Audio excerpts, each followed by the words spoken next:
today I really want to talk to you ladies about the point of no return for a man, and why understanding this really helps us not only navigate our relationships, but can help us do that inner work, do that deep inner work that will cause us to not present ourselves as a threat in relationships. Because for men and for women, our points of no return, our, okay, this is the end for me, this is where I walk out, they look very differently.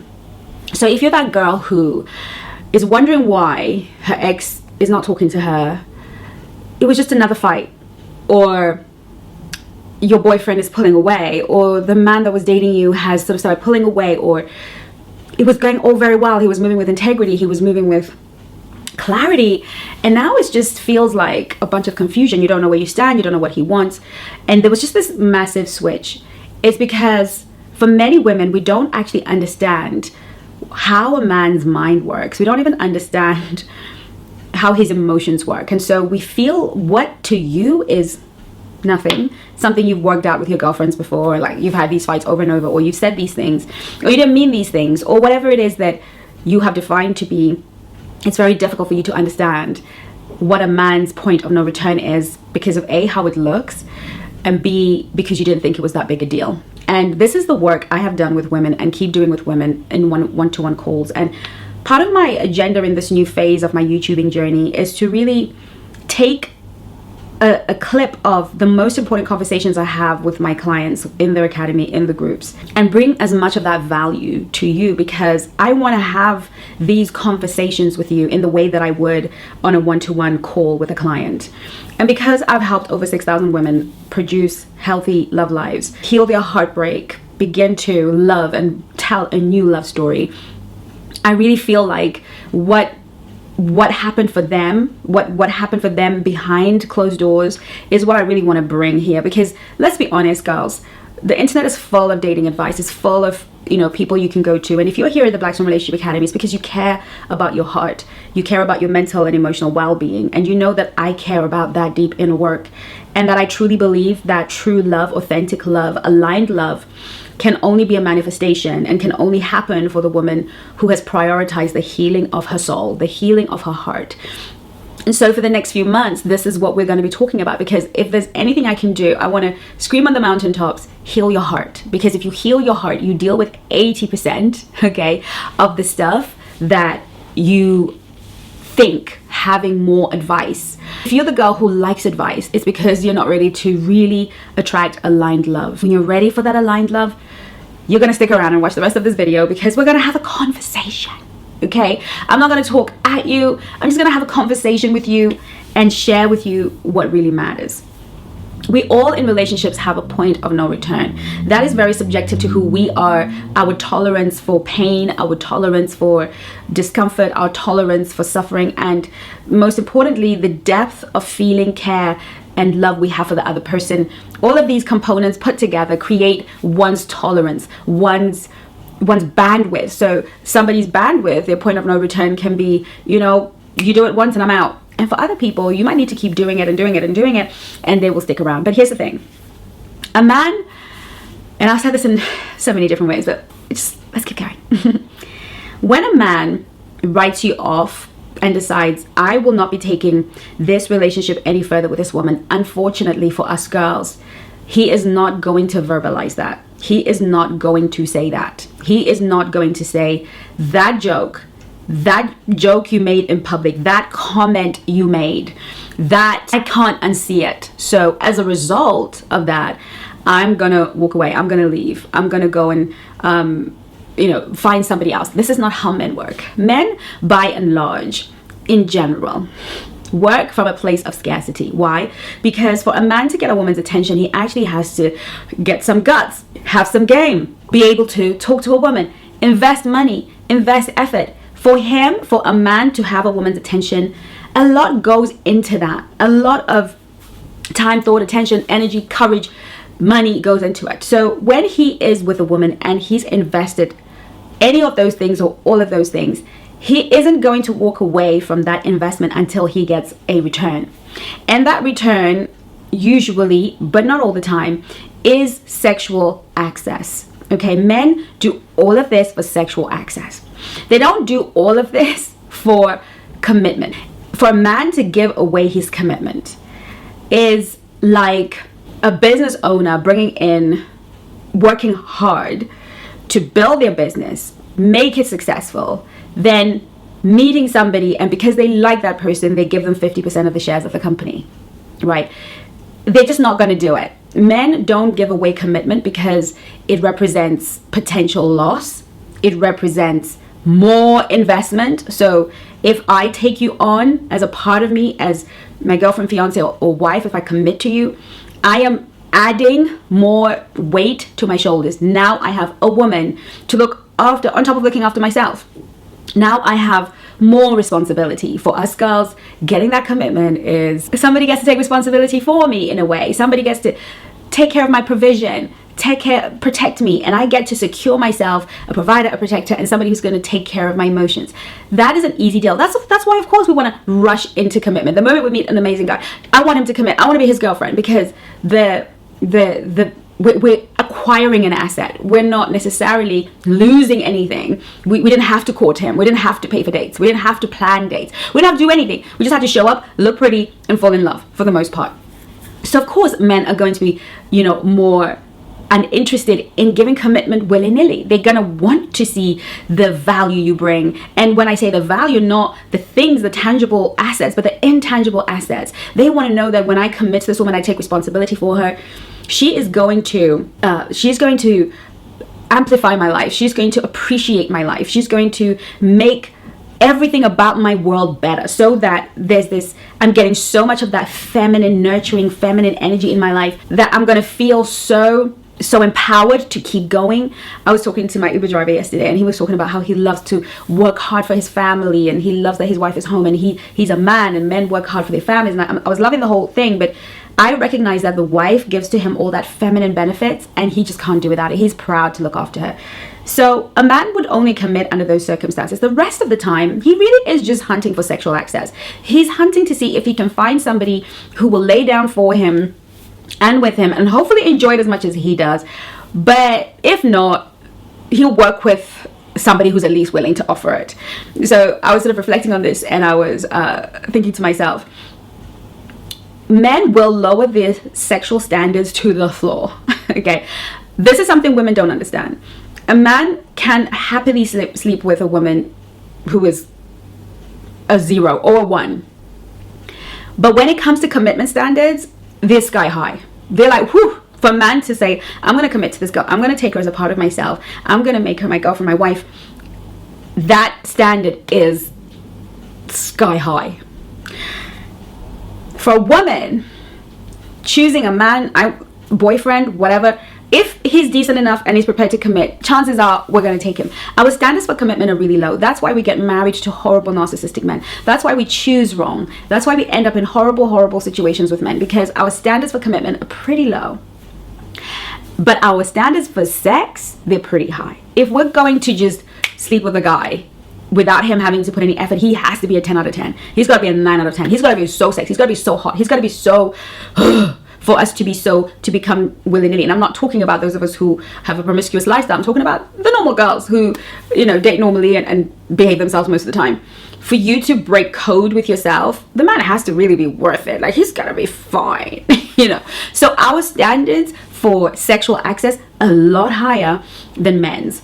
And their standards for commitment are higher than ours.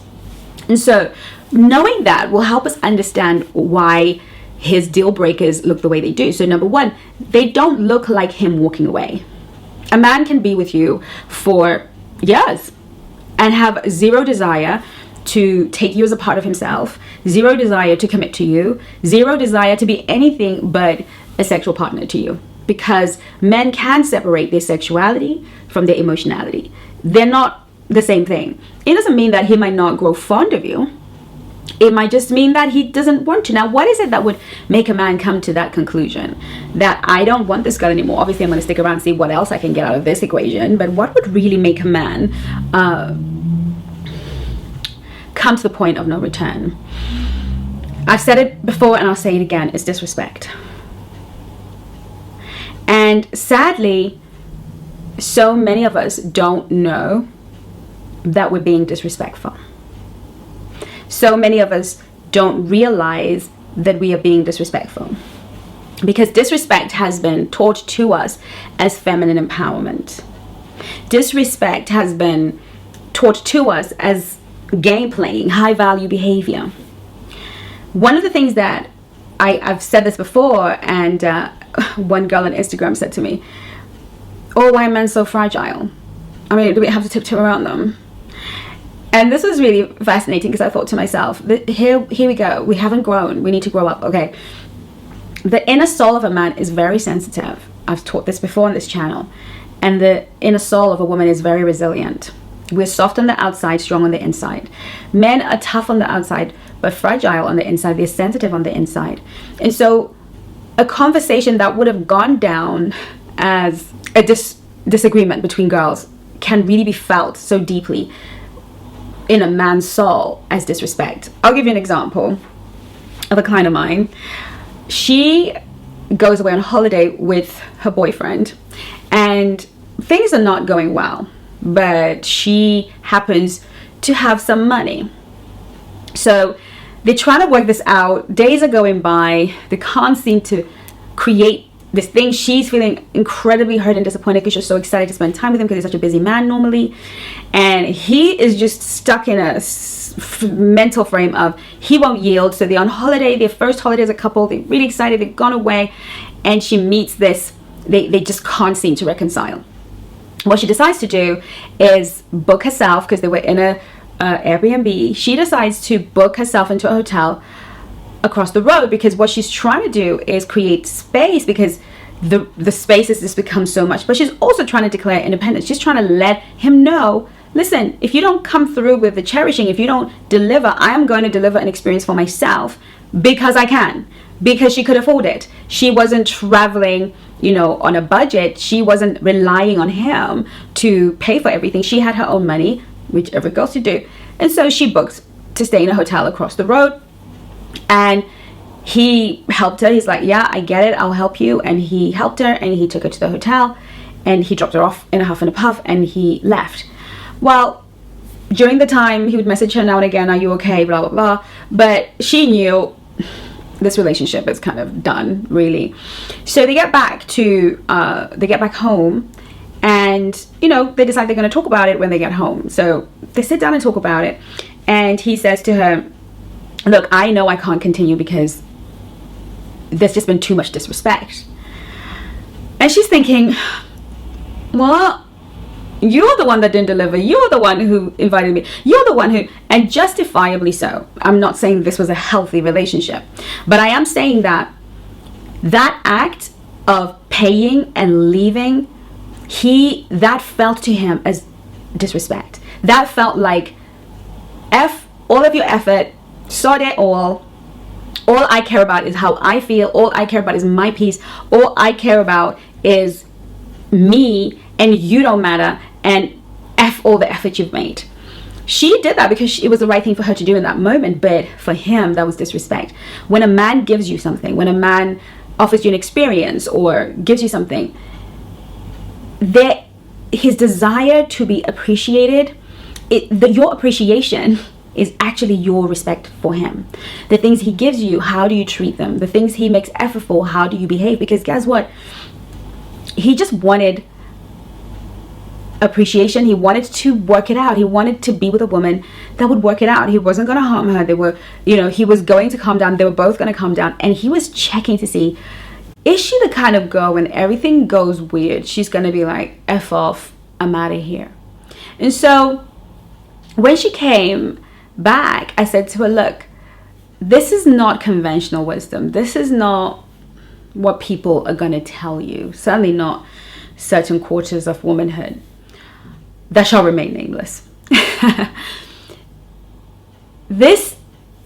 You were safe there. You were comfortable there.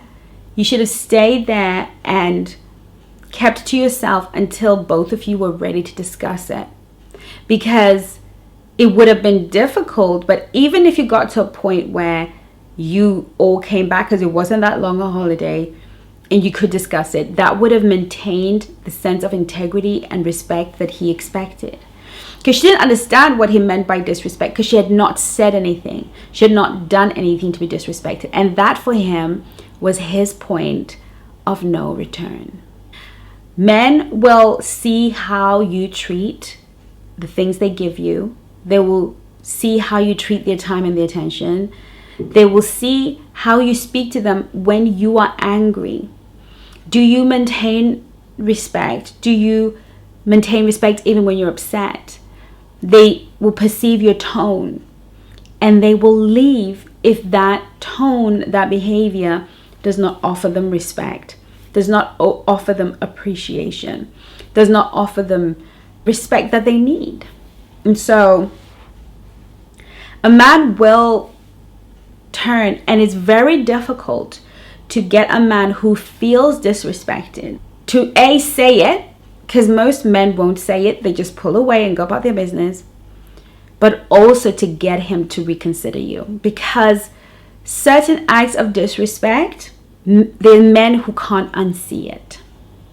They're words in an argument that you can never take back. With men who have high value in themselves, masculine men, men who have something to offer a woman, men that actually are husband material, if they're faced with disrespect and you say certain things, you can never unsay it and you can never undo it. Why is it so important? Because so many of us are crying to get these men back that have pulled away or left or whatever, and we don't know how to do it. We don't even understand what happened. And 95% of the time, it is an act of disrespect that was oblivious to you, that you didn't realize that he's internalized. Or some of you are in a relationship, but your man checked out months ago. He's there in body, but he's not there in spirit. He doesn't love you the way he used to. Usually it's an act of disrespect. We have to understand, girls, that disrespecting a man is equivalent to a man violating our safety. To the degree that we need to feel safe with a man is to the degree that he needs to feel respected.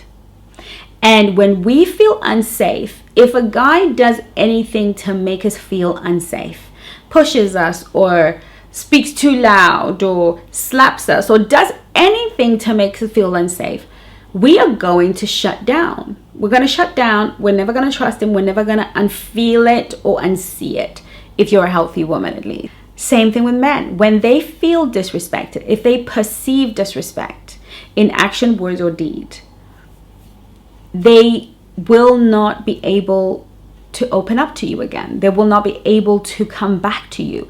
And maybe you're married. Maybe this is your marriage. You don't remember the last time you connected with your husband. You don't remember the last time you don't feel like you were just boyfriend and girl, like brother and sister walking around.